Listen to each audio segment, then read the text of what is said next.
Good afternoon, everybody. We thought we would log on a couple minutes early to give you time to get settled and set up so we could get started right on time.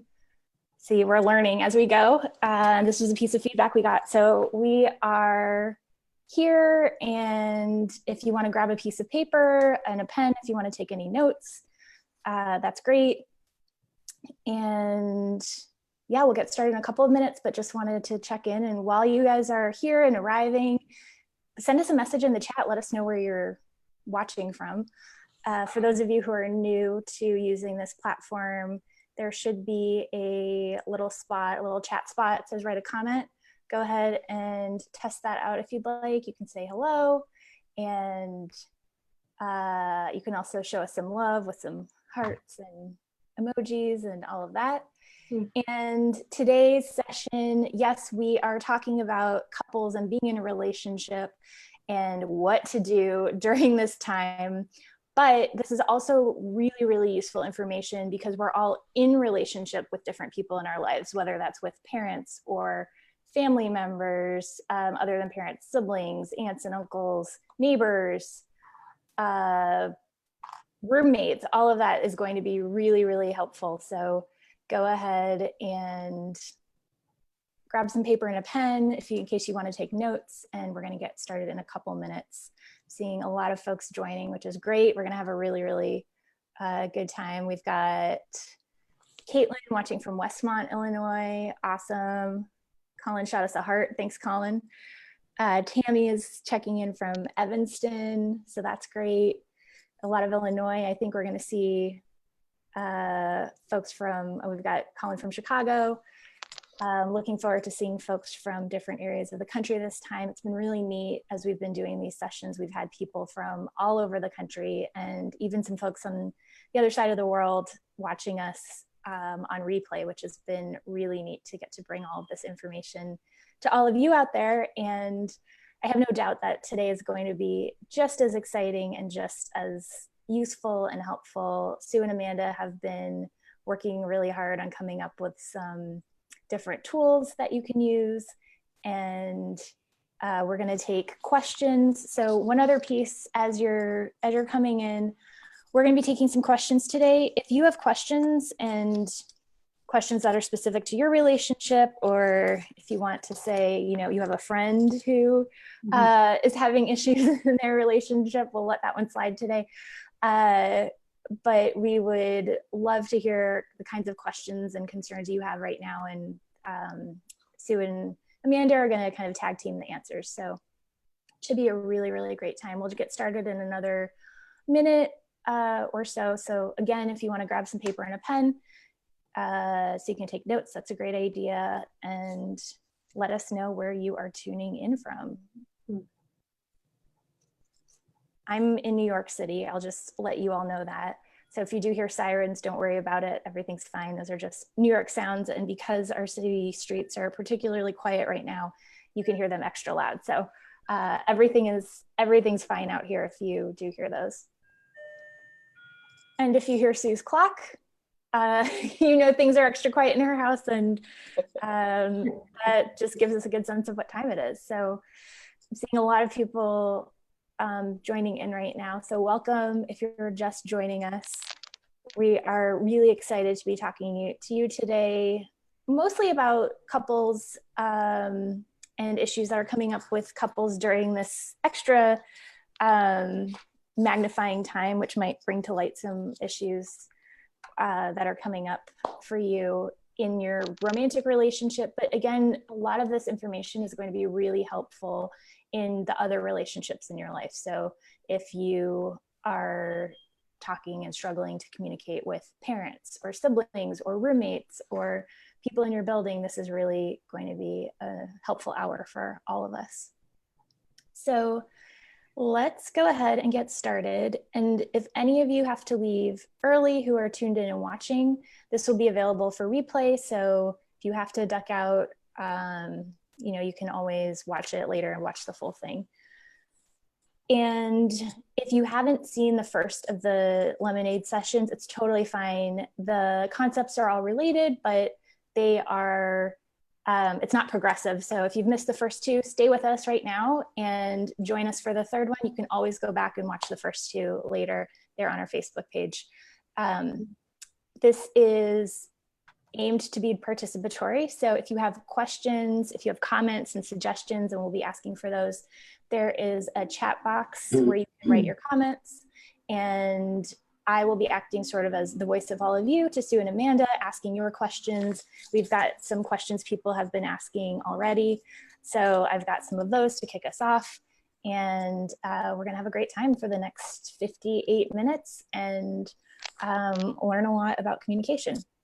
So I know you all didn't tune in to hear from me, but I will introduce myself since you will be hearing from me a little bit. My name is Tarani Zeal, and I am a grad of Pathways. I've been involved with the program in some way or another as a student or volunteer for about the last 7 years. And I'm currently helping out as in my role in my other life as a creative director. So helping out with Uh-oh.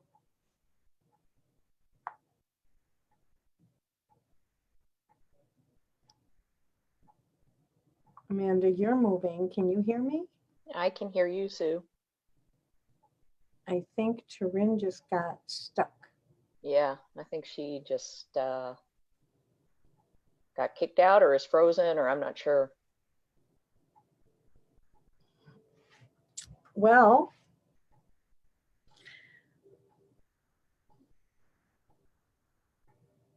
Taryn, we lost you. I'm watching it. Grads are saying, Taryn, we lost you. Caitlin, can you hear? I don't, Oh, I'm not, now she's gone. maybe we should get out and log back in. You think? Yeah, since she's the one that's, since the live feed is going through her, I think we have to log, or maybe we just wait here and she logs. Jessica's here. David Potesta? Uh-huh. Aw. Yeah. Erin Polk. I think she'll come back into this room. Yeah, probably. Let's give her a minute. Okay. Oh, Renee said she can see us both. Can you hear us? Can you hear us, Renee? Hi, David. Ah, it's so cool that you're here, honey.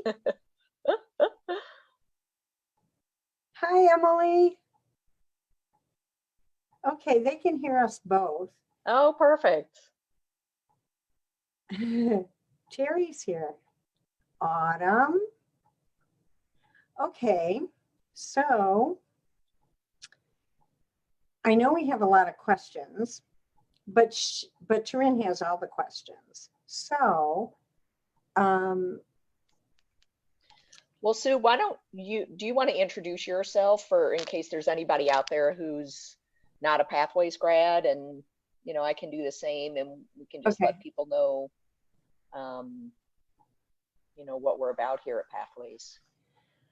Okay, so my name's Sue Page, for those of you that have never been through Pathways, and I am the founder, along with my husband, who is deceased. We started this almost 36 years ago, or this year will be 36 years in August. So it was 35 years ago, and our desire was to support people in creating more of what they want in their lives and less of what they don't. So we've had over 45,000 grads go through the programs, and you know, I feel honored and blessed to be able to do this work. I know it's my life work, and I absolutely love supporting people and creating more of what they want. So Amanda is up next. I teach everything except what she teaches. How's that? Yeah, yep, that's about right. Oh, Yeah. Taryn is back. I'm back. Yay. So We why were don't just you go ahead introducing ourselves, Taryn, waiting for you. Awesome. And Awesome. I'm saying hi to people who are old grads that I'm so excited are here. Oh, the Huberts are here. Okay, Amanda, why don't you introduce yourself while I enjoy seeing who's here? Yeah, sure. So I've had the privilege of being involved with Pathways for over half my life now. I went through the seminars. So we teach general public seminars. We do corporate business seminars. We do all sorts of trainings. And I had the privilege of going through the trainings back in my 20s, back in the 90s. And so the Pathway seminars have really shaped my whole adult life, really, I can say. And I've been a trainer or a facilitator for Pathways for 20 years now. Can you believe that, Sue? No, 20 years. You that know, makes me feel Sue and Jeff were my mentors for all this time, and they put so much into me. And I have learned and continue to learn countless lessons and tools to make my life better and better with the help of Sue. And you know, I've learned so much over the years. And like Sue said, I'm so honored and privileged to be one of the facilitators. I lead our basic seminar, and I just love it. I mean, it's my greatest passion, and so fulfilling. And so we're thrilled to bring this information to you during this really challenging time. You know, as all this started to happen with the COVID-19 virus, I started to think about, and it turned out Sue was kind of on the same page with me when we talked about doing these lemonade sessions, that, you know, it's got to be a really challenging time for couples, spouses, husbands, wives, partners, you know, living in close quarters with another person, whether you're a new couple or you've been together for a long time. It's a challenging time. And I know that because of my own personal examples. So I've been married for almost 13 years now. And when we first got quarantined, and you know, I was like, whoa, this is like really different. You know, we can't get away from each other. And so I noticed how we butted heads in the beginning and struggled in the beginning of this whole process. And one of the things that I've realized is, thank goodness for the Pathways tools, because like I said on Monday, if you were in my session on Monday, the tools are really useful, especially useful during challenging times. You know, when life's going great and easy and things are coming to you and you're just happy and everything's wonderful, isn't really the time to pull out the Pathways tools, although we do teach a lot of tools about gratitude and celebrating, and all that's important too. But during challenging times is really the time where these tools can support us in staying on track and staying happy and staying healthy. And so, I mean, gosh, with the state of the world right now, no better time to think about, and you'll use the tools that you've learned in Pathways if you're a graduate. And also, if you're not a graduate and this is all new to you, a great time to learn some tools that you can use to survive. I mean, I don't know what you think of, Sue, but I kind of think of this session as like a couple's survival guide to the COVID-19 virus, because, you know, some of us really need that right now. So I think it's even more than just couples. I think all the tools that we use for couples can also be used in families.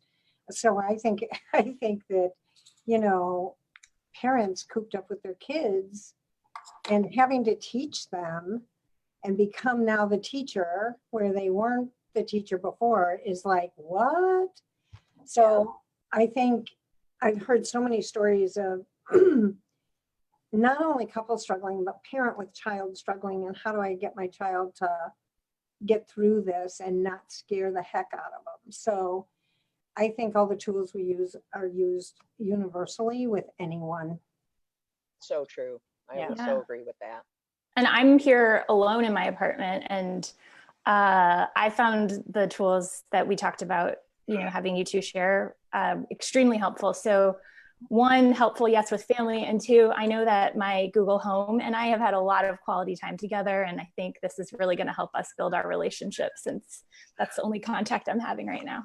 Oh, Turin. So if you are isolated and alone, stay with us because a lot of this is going to be really helpful for you too, not just with your Google Home or Siri or Alexa, but also that, that's a joke, but it's really helpful if you are living alone to have those skills so you can make the most of those communications and contact that you'll have with other folks virtually.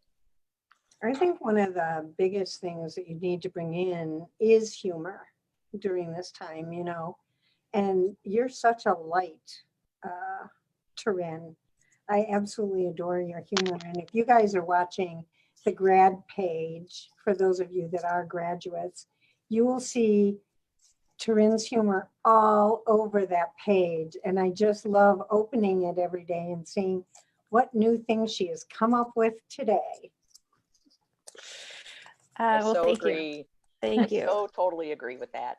And that makes me think of just going to the grad page or being on these Lemonade sessions. There's just something about seeing your face, Sue, and seeing Turin, and just staying connected that way. It's like, just seeing each other. It brings me, I don't know, it just grounds me. It's like the first Lemonade session you did, I was like, oh, Sue's face, like Sue's voice, like it made such a difference. And I think that's important for all of us during this time to use technology to stay connected, because there's just something about seeing a person's face that means something to you, and to help us all through this challenging time. So. Well, I know we've set up these kind of meetings with my entire extended family, and we've been doing them twice a week, and they are absolutely wonderful to be able to see everybody and share about where each one of us is at and what's going on for us. And then of course I do my kids also. So we do our just close-knit family, and I love being able to do that and see that. It's really great. Mm-hmm. Yeah. So let's dive into some questions if you're ready. Ready. Okay. All right. So question number one, my partner and I had a hard time communicating to begin with. Now it's worse since we can't get away from each other. Help. And I think a lot of people can relate to this in one way or another, the idea of actually being in close physical quarters to each other and what to do about that. So let's kick it off with, a simple question that I'm sure you can answer in one sentence. What do we do? You up first, Amanda, saying that you're living that right now? Since I'm what? Living that, where you're in close quarters. Yeah.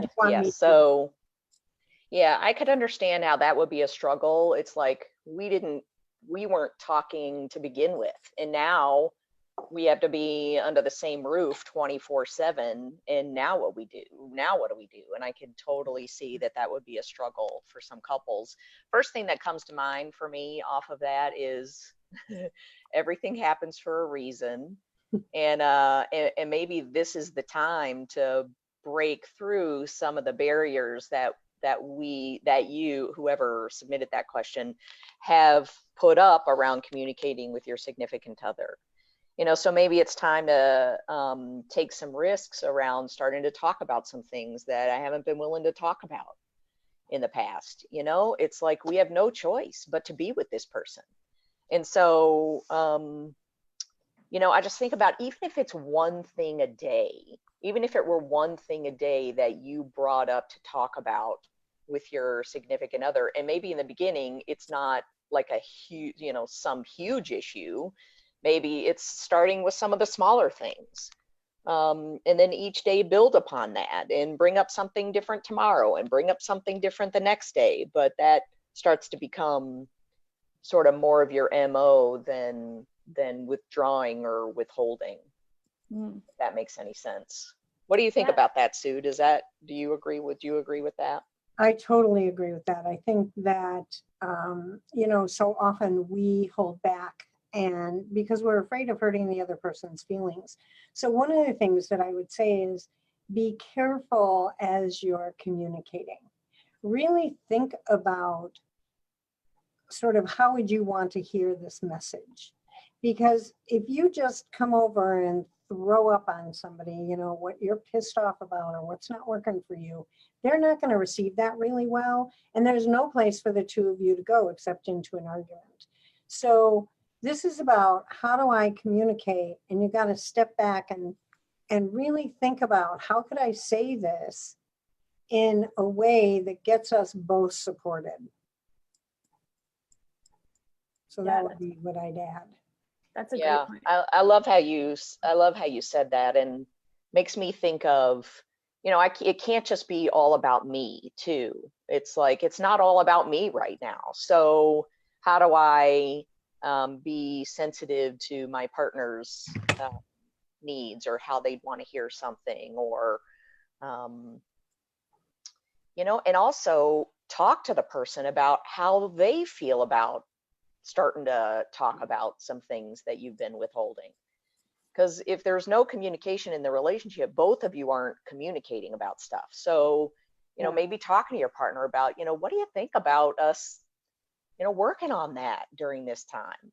I'd love to work on our community, we need to work on our, I'd love to work on our communication and being closer during this time. What do you think of, of using this time to do that? And just ask them. One of the things you need to go back and remember is that the two of you are together for a reason, and you chose each other. You absolutely chose each other in the beginning. And in the beginning, you were close. So it's like going back to that. That's inside you. You know how to do that, is to communicate those fears and discomforts and things that you've been afraid of. That's how we got close in the beginning. And so it just letting your partner know, I want to create the closeness we once had. Would you be willing to do that? And see what happens. And what tends to happen to that closeness? Where does it go? We get quiet. We stop talking. We stop communicating, and we pull back. We don't think Stop about giving. We stop loving. We stop doing the things to love the other person like we did in the beginning. Yeah. Or to understand the person, and we give in, we give up. There's so many things that happen, Taryn, and it's sad because you originally start out loving each other and trying to understand each other and trying to be close. And so you can get back to that. And that's the thought you've got to keep in your head. I can get back there. I was there. I can get back there. And just while we're talking about this, I'm curious, what are some, besides those conversations, are there other ways that people can get back there, or things they can do to help get back there? Yeah, absolutely. Thinking of what can I do today? What's one thing I can do today to love that person? Now, I want to go into so many things right now. I know. We don't always know how to love our partners, so we love them in the ways we want to be loved instead of loving them in the ways they want to be loved. And Jeff and I were complete opposites. And so ways he wanted to be loved were nothing like ways I wanted to be loved. And so we had to sit down and figure that out. What made me feel feelings of love and what made him feel feelings of love. And so it really is about sitting down and talking about what is it that has you feeling loved. And sometimes we know those things, but a lot of times we don't. And so it really is maybe sitting down and making a list of what makes you feel loved and sharing that with each other. And then you can do those things for each other. Like Amanda has this great analogy of water and coffee, right? Yes. Do you know which one I'm talking about? Of course I do.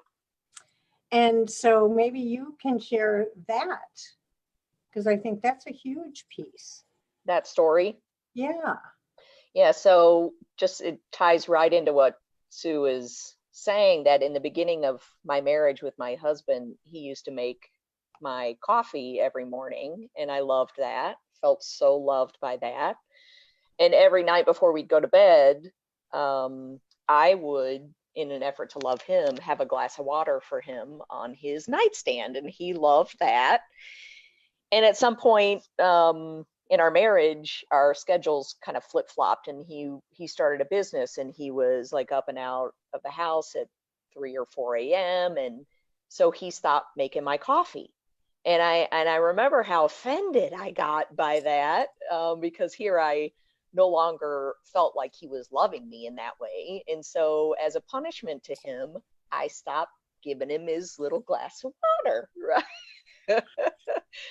And that, that's a funny little thing, but that's what we do as couples. And you do little things like that, in which to either punish the person or get back at them, or you just don't want to talk about what you're upset about. And so these little things that we do to each other kind of build up over time, and pretty soon we don't feel loved anymore and don't want to be in the relationship anymore, because we're not loving each other like we did in the very beginning.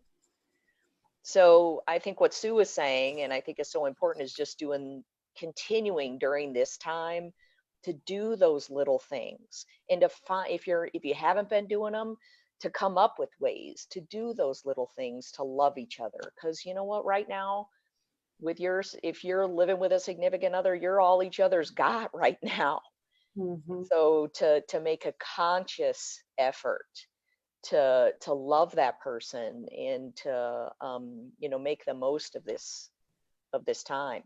Like for my husband and I, before this whole quarantine thing happened, we used to do a Friday night date night. So our son, who's 12, has a training session on Friday nights from 5:30 to 7:30, and we would take that time, we drop him off at training, and we go have a date. And that was like our time. And it was no big deal. We would go have a glass of wine or get some appetizers or whatever, but it was just our time, and we put our phones down, and it was just our time to connect. And so when all this quarantine came about, I was like, oh God, what's going to happen to our date night? Well, last Friday rolled around, and I'm like, you know what? We're having a date. So in our living room, I made some appetizers, and we had some wine, and we just made it into a little date night. Right. And now tonight's Friday night, and my husband said to me yesterday, he goes, I'm taking you on a date. I'm like, you are? Like, where? What, to the driveway? Like, where are we going? He goes, don't worry about it. I've got it, something planned. We're going on a date. So I'm like, okay. So I'm excited about that. But it's finding those little ways to, consciously and purposely connect with each other and love each other. I mean, that's what's going to get us through, I think. Yeah. What a great thought, and a great surprise, for you to not know those details, but just know that you have a date coming up. And, and I think those things you're talking about, again, for people who aren't in relationships, but how great would it be to talk with your friends and make that same list and say, all right, these are the ways that I would feel supported and comforted right now during these times, and to be able to do those types of things for friends or family who aren't in the same space. We have a group of friends, and we're doing weekly happy hour, and just getting together, and we've changed the time now so that it doesn't interfere with dinner. But it's wonderful to see them and be with them and laugh with them. And we need to create the connection in whatever way that we can, and be able to share what's funny and what's sad and all of that. So Amanda, I'm getting a lot of questions right now asking, what do you do with your son during this time, during your date night? How do you get that space to have a date? Well, I got to tell you, we really have consciously made an effort to keep a similar. So we came from a life that is scheduled out, like every minute of every day is scheduled out. And while I love the slowdown and not having to live that way right now, I really love that. We've tried to keep certain things still in the schedule, like his workouts. He's an athlete, he's a student athlete. So we sent him down to the basement for a workout during that time. So it was almost like the same thing as before. We just didn't take him to his gym. So he worked out downstairs. We had our happy hour, and it all worked. Oh, awesome. The chat box is just blowing up right now, which is great. I think we have another question, and it's getting some comments on that question. So I'd love to hear the two of you, your thoughts on this, and we can go from there. So Nikki shared that her spouse, she and her spouse have most likely lost their jobs. We are unpaid during this time as well. He doesn't want to talk about it and brainstorm for the future. He wants to bury his head in the sand. He has a wait and see approach that is making me a bit crazy. Any thoughts around that? And I think we've seen that not just with this, but a couple other questions we got beforehand was this idea of, in these times of stress and pressure where partners are not approaching it in the same way. They have different approaches, and each other's approaches seem to really, really trigger responses in themselves. So I would love to hear your thoughts and feedback on that. You first for me? You take that first. Okay, so, so many times we have different, oh, this would be a good one. Yes, I know what you're thinking. Yeah. Do you want to, so we have a little, is it called? I'm queuing it up, don't worry. Okay. And so oftentimes this is exactly how we live our lives. She's going to pull it up and then we can talk about it. When we have differing opinions of something and we're on different pages, it's really hard. There we go. You know, like this one, just because you're right doesn't mean I'm wrong. You just haven't seen life from my side. So one of them sees a 6, the other one sees a 9. And truly, that is exactly what happens in our relationships, where we don't always feel understood. We don't feel heard. We don't feel listened to, because the other person is trying to get their 6 across to your 9, and they're trying to get their 9 across to your 6. And then we just don't hear each other. Now, if they were getting on the same side, so the 9 stepped over to where the 6 is, or the 6 stepped over to where the 9 is, and they create understanding, which is what happened in the very beginning of our relationships. But we have to be willing to see the other person's point of view first in order for them to see ours.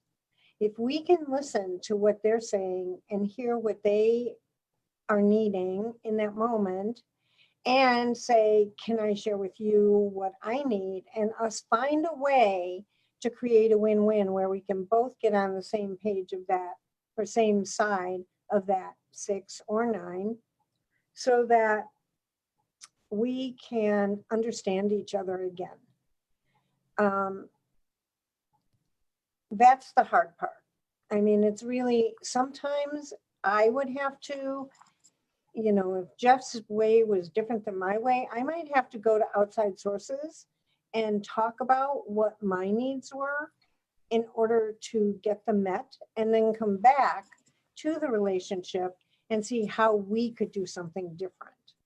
And so it's always looking for how can we get on the same side of that number, whether it's the 9 or the 6.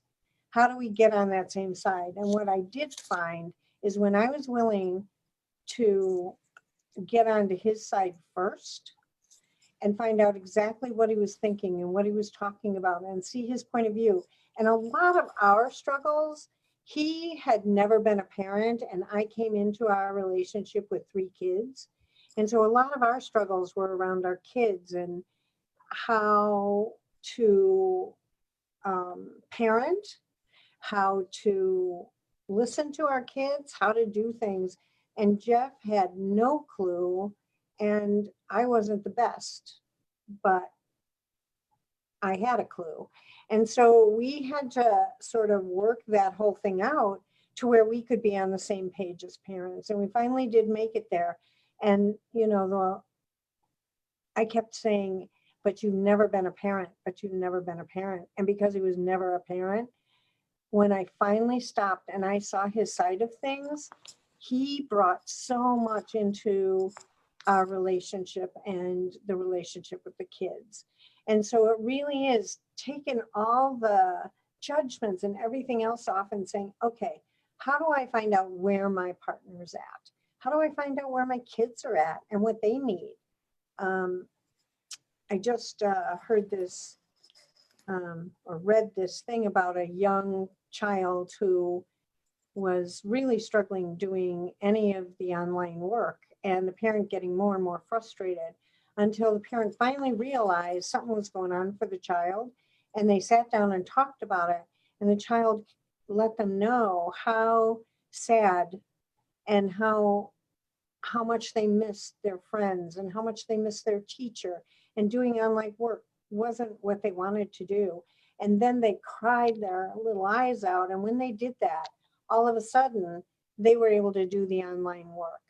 But that issue had to be addressed. It's the same thing in relationship. We have to address the issues that are sitting between us, like that 6 or 9, whichever side you're sitting on, so that our families can come back together again.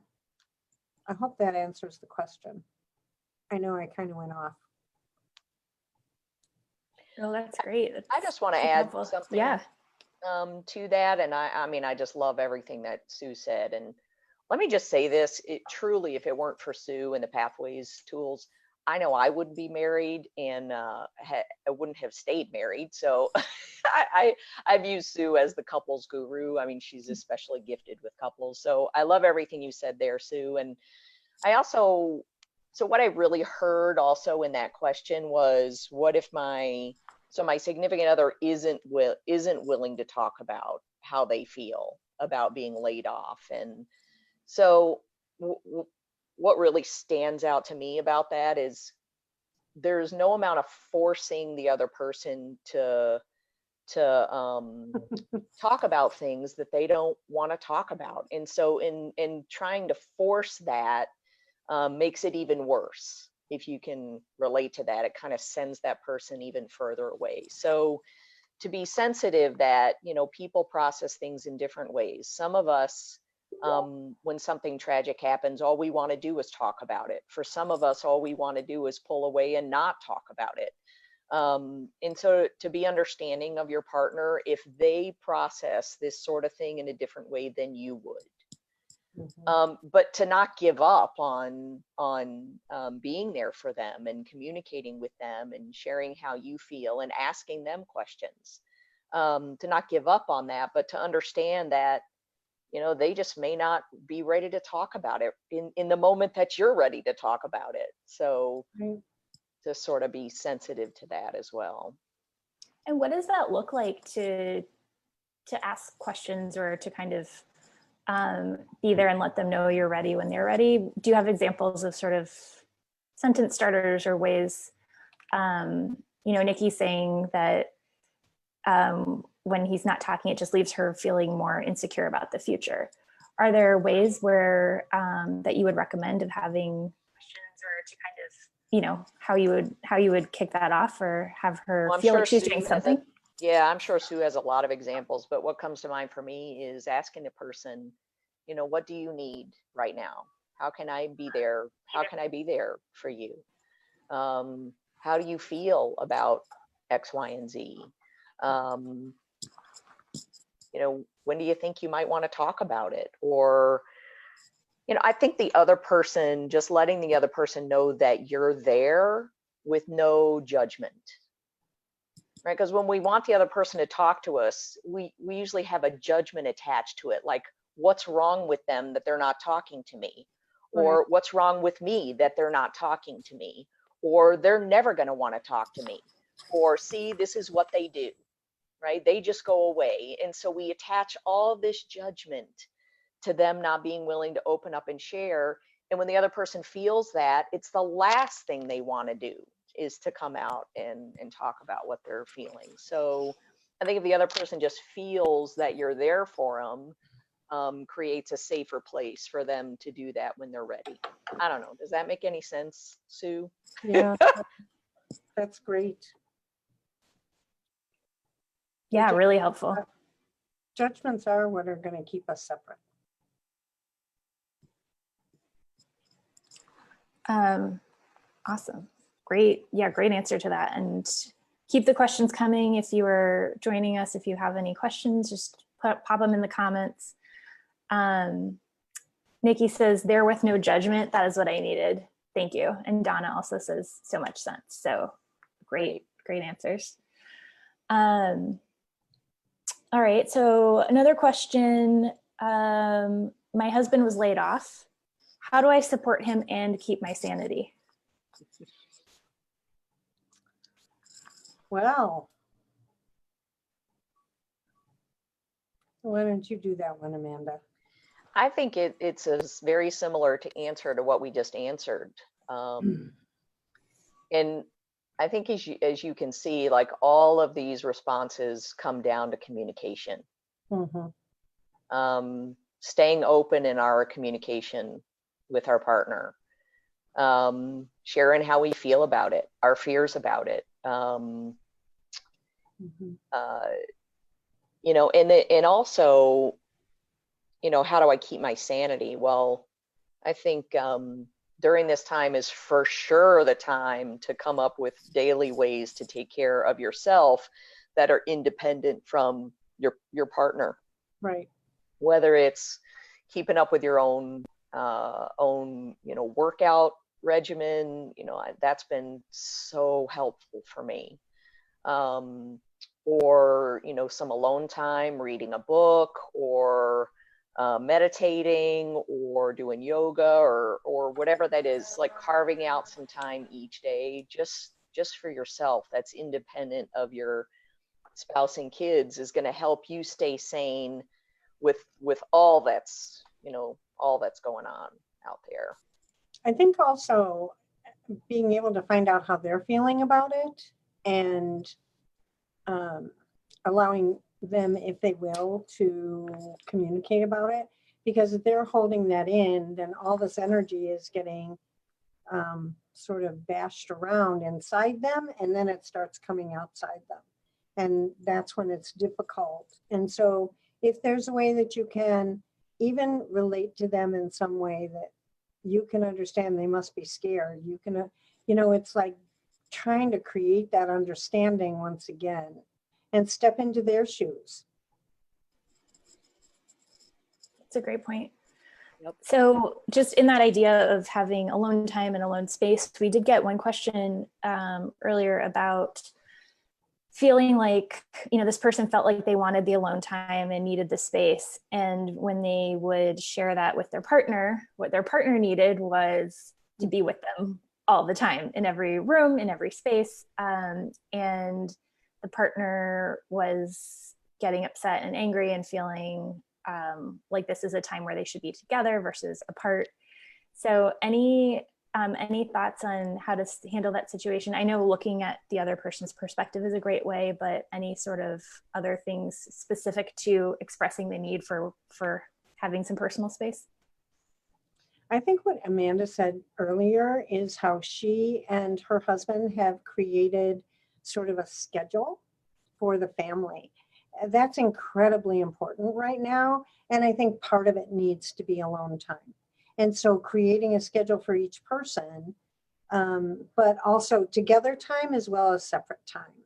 I think if you're creating the schedule and everyone can kind of work around it, like Amanda was saying the other day when she and I spoke, that her husband has certain times he's on calls like this, conference calls, she's on conference calls at other times, she's doing this, and they have to find the space in the house where they're not interrupting each other, but to go through a calendar of events and say, these are my things, these are my things. Here's where I need to take, you know, like I called my daughter, and the only place she could find any relief was she went in and took a bath, you know, so she could be alone. I thought, wow, that's kind of cool. I like that idea. So I think it really is about finding the space and creating that space together and letting your partner know, this is what I need, you know, and making sure that you take it. Because in my first marriage, I didn't do that. I did whatever my husband wanted me to do in my second, and it didn't work. And in my second marriage, we created our life together, and that's what made it work.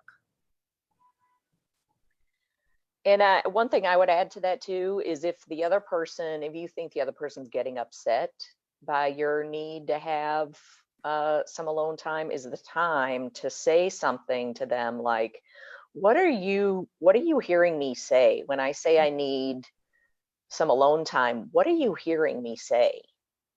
And find out what they're taking that to mean. Because if they're upset, you're not meaning to upset them. And if they're upset, they're taking it to mean something that you're not meaning, right? And so to find out what do you think that means? You know, what are you hearing by me having to have some alone time? Are you hearing that I don't want to be with you? Are you hearing I'm upset about something and want to get away? Are you, find out what that is so that you can clarify, that's not why I'm doing this at all. In fact, I'm doing this because I want to have more to give to you and the kids, and I just need an hour to myself. So I'm more filled up and I have more to give to you and the kids.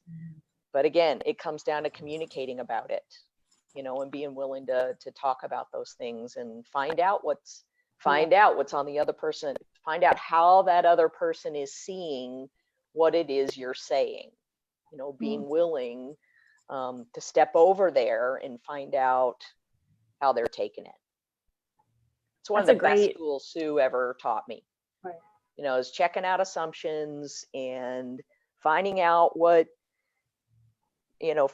how the other person just took what you just said or what you're doing, and it's been one of the relationship saver tools. Or on the other part, you can always tell when your partner is not happy about something. You can see it in their face, or maybe you get triggered. And what I mean by that is that you have a reaction to something that they've said. Then in those moments, this is what I took that to mean. Is that what you meant? Or finding out they said something that upset you and saying, this is what I think. Is that what you're saying? Those kind of things. Or you see your partner gets upset by something you said, doing the exact same thing. That's great.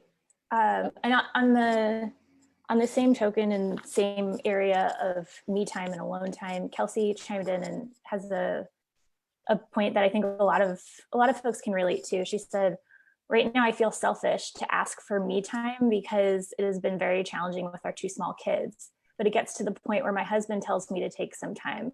I just don't enjoy that time because I can hear the kids going crazy. It feels like a losing battle.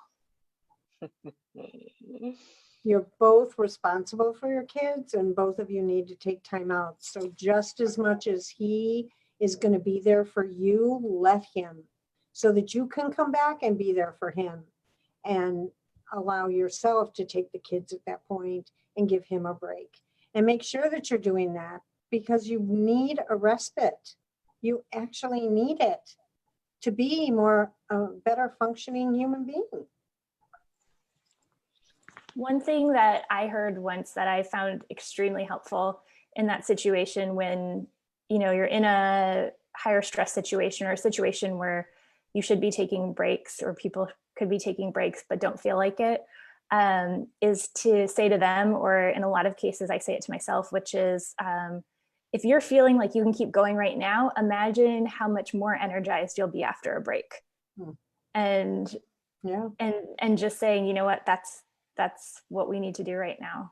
I think that's something that's been super helpful for me, and just reminding myself, yes. And again, this is a marathon, not a sprint. So we need to make sure that we're pacing ourselves in general to ride this one out. Mm-hmm. Yeah. And Kelsey, I would say for you to trust that the world is not going to end if you go take an hour for yourself. Trust that he's got it handled. The house isn't going to blow up. The kids are going to survive the hour. Just to trust that everything will be fine, with you taking that hour. So. Kelsey says, I completely agree. It's hard when your husband says he doesn't need to, but gets very defensive when I say to him, I have the kids, but he still doesn't take the time. So Tell him Sue said, take the damn time.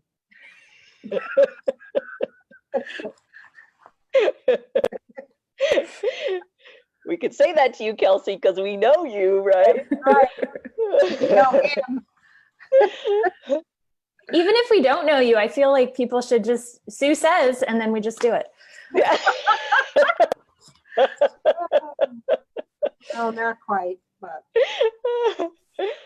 So we have about 15 minutes left. We're getting some great questions. Keep them coming, and we'll keep going. So we've gotten a couple of questions around partners or spouses' reactions, and sometimes where the person is concerned about those reactions, whether the spouse or partner is drinking more than they normally would. And one note we got was about they're drinking more and they are doing it in front of the children, which she's not comfortable with. We got another note about somebody whose spouse is just angry, just really angry about all of this, and she's struggling being with a person who's reacting in that way. So do you have any thoughts on that and what people can do to support themselves in those situations?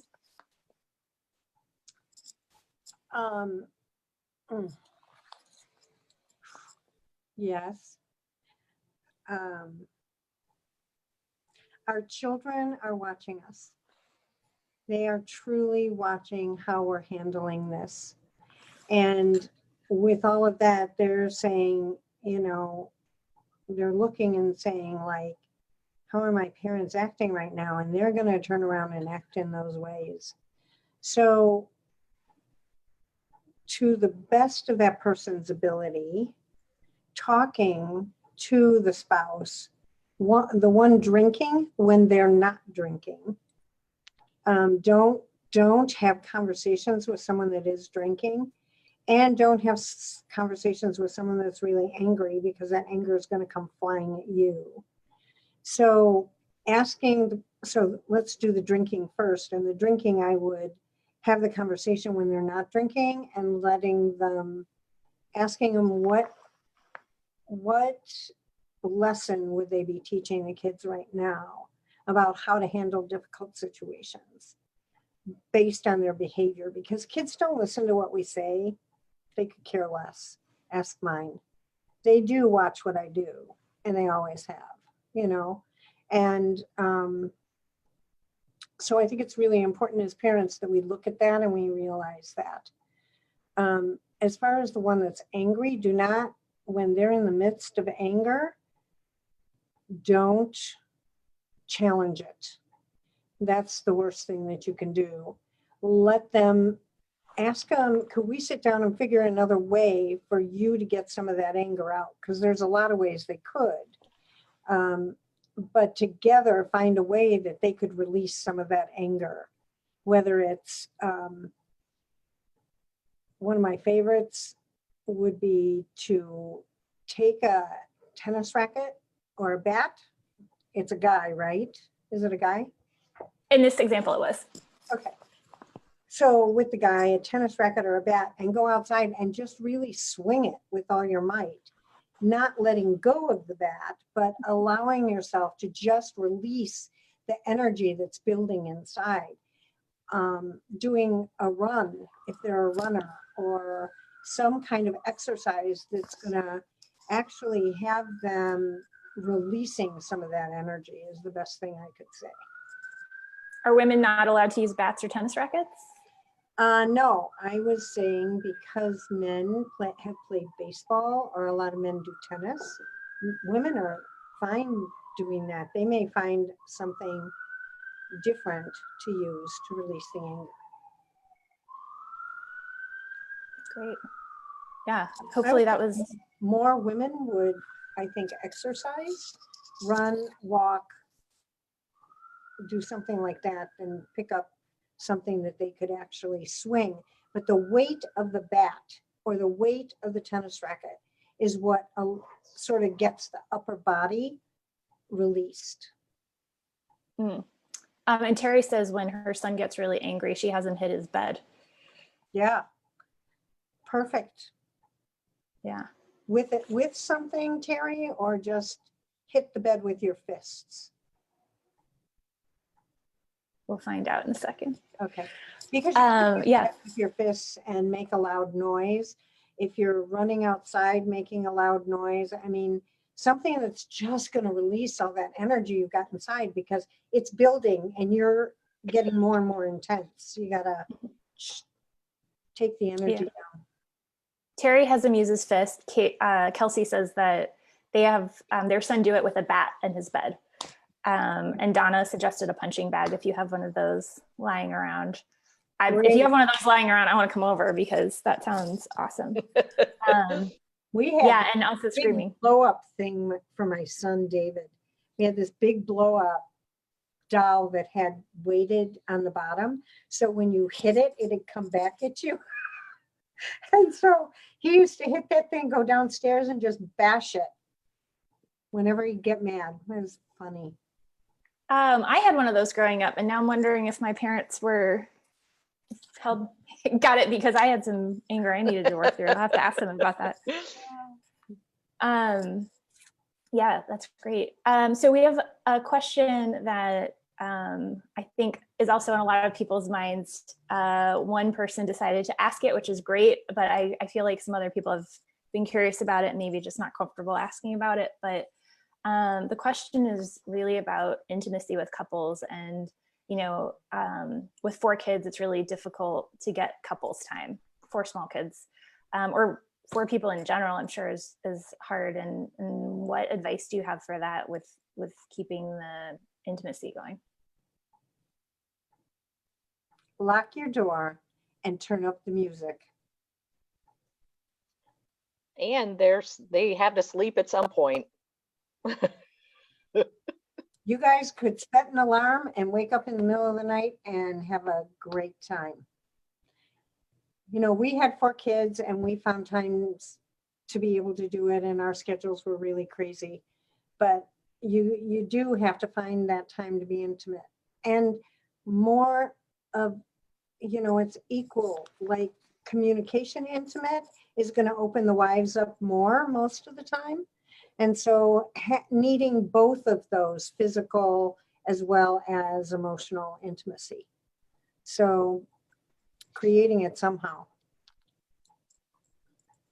And to take advantage of, I know for me, taking advantage of having more downtime, not being so rush all the time has given me more time with my husband.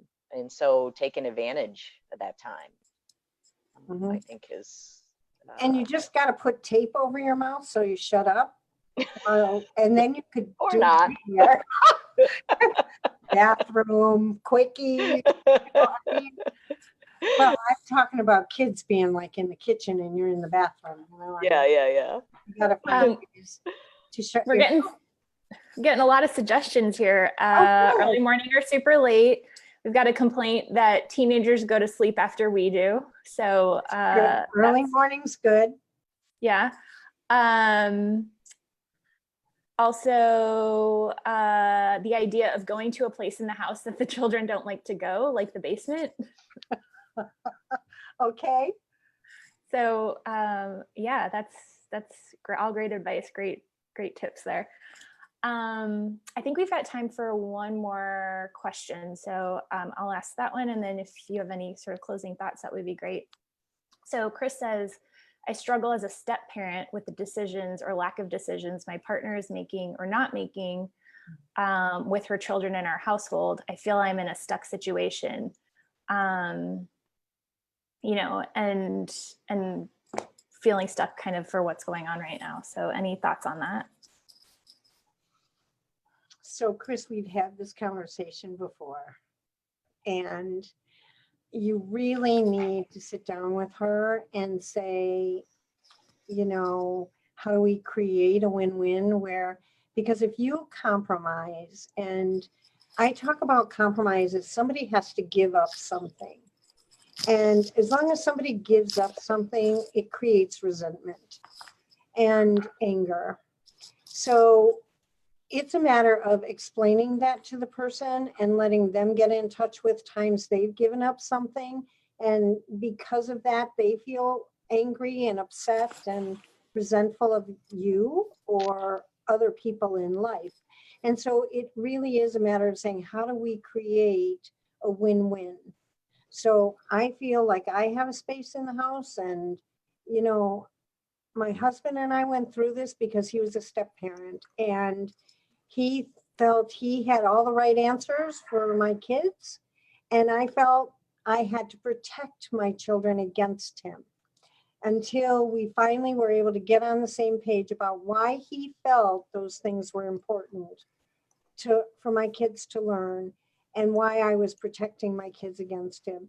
And when we were able to do that and finally come to see that both of us were on the same page, loved my children tremendously, was I able to let him in. And so I'm wondering if you have shown her all the ways that you really care about her children, because I wasn't getting that from Jeff in the beginning.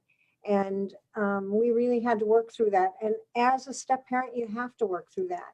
You know, sometimes it's really easy and sometimes it's not. So just know that she's in protection of the kids, and she needs to know that you're on their side. And I Awesome. love And Chris, I Chris would just says- add to that. Oh, go ahead, Taryn, sorry. I was You just had going to say, he says, I know we've talked about it, but he thought others could benefit as well, which is great. It's all about sharing. You're Sorry, in the go ahead, knowledge. Amanda. Yeah. I would just say, because I'm a step parent of 3, and my husband's oldest son even lives with us right now. And so I've found as a step parent, it's easy to make myself less important, because I'm like, well, I'm just the step parent. Like, what do I have? You know, something could be happening that's totally not okay with me and impacts me. But sometimes it's easy as the step parent for some of us to say, well, I'm just the step parent. I don't really have a say. And every time I do that, I get pissed, you know, at myself and then the situation and whatnot. So I would say as step parents to continue to make yourself important, an important part of the process, and share your thoughts and share your feelings and still be such an active part of all of that is so important. Awesome. So I have a question for all of them. Okay. I would like to know, so it's Amanda and I, and Bruce is coming on also to do something for the group, but I'd like to know, what is it you feel you want and need? Because I think there are many, many talented, wonderful grads that could come on here and bring a lot of information. Like, we've had somebody who cooks and said, you know, let me help you scrape together things from inside your kitchen that maybe you don't know you could have and make, and they're inexpensive. What kinds of things would you like that's going to best support you during this time? And so if you could just put that in the chat box, Taryn, you can. I got it. Thanks. Yeah. We'll capture Awesome. it, and we will look at other people that we can bring on to support you during this time, so that you feel like these are really benefiting you. Great. Thanks.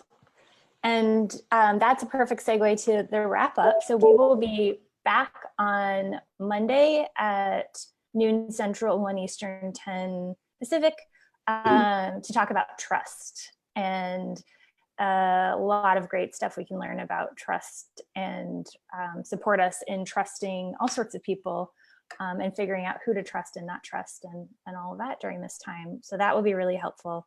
For those of you who would like to give us feedback or want to learn more about one-on-one or group coaching or couples coaching, perhaps, during this time, you can visit the link that it won't let me share right now, but it is bit.ly. I'll write it down for you and I'll flash it on the screen in a second. Actually, it's right here. bit.ly. It's backwards, but if you can read backwards. It's right. Can you? Oh, great. Perfect. All right, slash lemonade feedback. And that is so you can give us some feedback, ideas, learn more about pathways or coaching. If you found this helpful, please share it on Facebook. You can host a watch party with your friends so you can all watch it together at the same time and comment on it.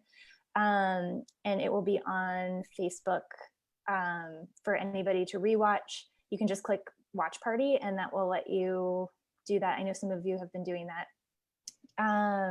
And we will see you again on Monday. So thank you so much for tuning in. Hopefully this has been really helpful, and we will be back with you on Monday. And Sue and Amanda, just so you know, you're getting a lot of love. Jamie said, I love hearing and seeing your beautiful voices and faces. You've had a lot of folks who throughout the time have logged on and right away just said like, oh, it's so great to see your faces. So Yeah, thank you so much for chatting. Kaya said it was great seeing you, Amanda. Aw, And David you, was there. grads. David Bali was Yeah. amazing. Yes. Awesome. So have a great time.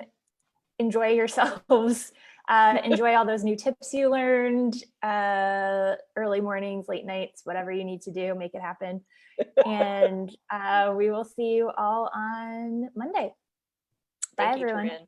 Bye. Thanks, Taryn. Thanks. Thanks, everybody, for coming.